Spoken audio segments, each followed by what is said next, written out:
There's this constant chase of trying to be our best self. Like, I'm not saying I would divulge to this, but like there's a being myself. Does that mean I hit the snooze button? Does that mean I play video games all day? Does that mean I don't do anything or lift a finger? There's almost like that assumption that what could happen, but how do you differentiate between doing what you want for yourself and being your best self? Yeah, yeah, that's a great question. So I think the the answer there is pretty simple. The answer is that when you stop judging yourself, then the question goes away. You don't have to be a better you. And let me dive in a little bit deeper. So I love the example that you said. Like if I just myself, this is kind of the common fear. If I'm just myself, does that mean I'm just gonna sleep in late? Not do the dishes. I'm just gonna watch Netflix all day, play games or something like that. And the answer is, yeah, some days that's gonna happen because being yourself means being yourself in this moment, right? So that's the part that I think we miss. We think that um, we're, there's sort of like this higher version of ourselves that if we were diligent enough or aware enough, we could be that person all the time. That's not true. It's because life is always changing. Your energy is going to go up and it's going to go down. Your ability to focus on something you would consider productive is going to go up and it's going to go down. Especially now, as the energy is shifting on the planet, uh, we're we're kind of hammering at that analytical mind. The new energy that's coming in is just sort of pounding on it, to get us to force us to change and start looking inside. So this sense of I'm not enough or I'm not doing enough, or even I used to be super productive. What happened? Where's that guy? Where's that guy that could get so much done? Now I feel like I've come downhill. If you're feeling those things, just let go of the judgment. Just know that that can be true. If you're feeling it, it probably is true.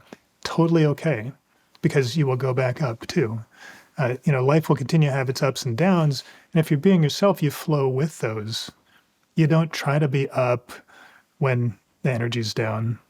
It doesn't even make sense. It's like if you're like going down a river, if there's a lot of water that day flowing through the river, that's a great time to get in and just go really fast in the boat.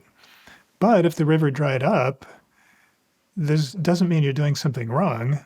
It just means, hey, that's a good day maybe to rest because tomorrow the river might be flowing. So when it's not flowing today, take a break. It's been really hard for me because I'm, I've always been an adrenaline junkie. I was when I was. It's funny because people always talk about how calm they think I am. Like, oh, really? That I guess I have that too. But from the time I was young, I was jumping out of airplanes, jumping off of cliffs, rock climbing, anything I could think of to get the adrenaline buzz. And my career often had that too. What's the next step? How do I get bigger? How do I grow? How do I make more money? And so as that started to slow down, it's hard. It's hard for me to take a day off. It was actually my wife that taught me this little trick. She just said, if you don't rest when the energy comes, and when it's time to rest, if you don't rest, then when it's time to move, you won't be able to move either. Right? So the best thing you can do if you're feeling down or not feeling like doing anything is to not do anything. And I tried it and I was shocked that it really works. Maybe a day, 2 days, maybe a week goes by, and then all of a sudden, it can't even be the same day. I could be like right in the middle of thinking I'm gonna binge this Netflix series, and all of a sudden I'm like, oh, I just thought of something I want to work on, and I just push stop. I get online and I just start working on something, and it just flows out of me like with joy. Like I'm just, oh, this is so great. I'm so excited. It comes out, and Mm. then I finish. I'm like, okay, now I want to finish watching that movie. And things just kind of come naturally when the energy is ready.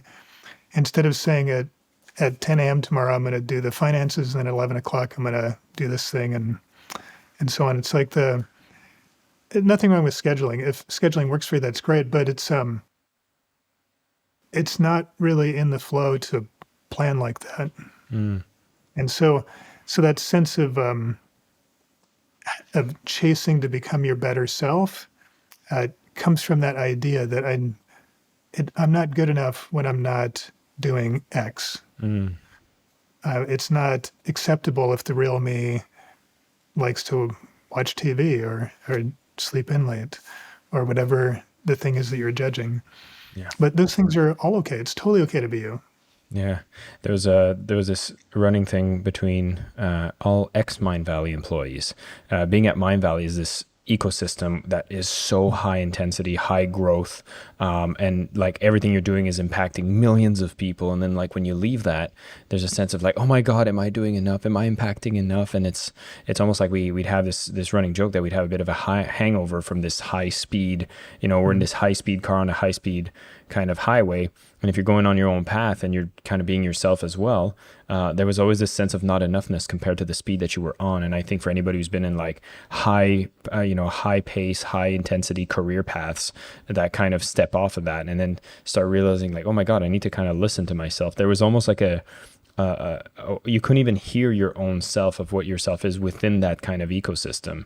And it's generated some great value. And it's made some impact.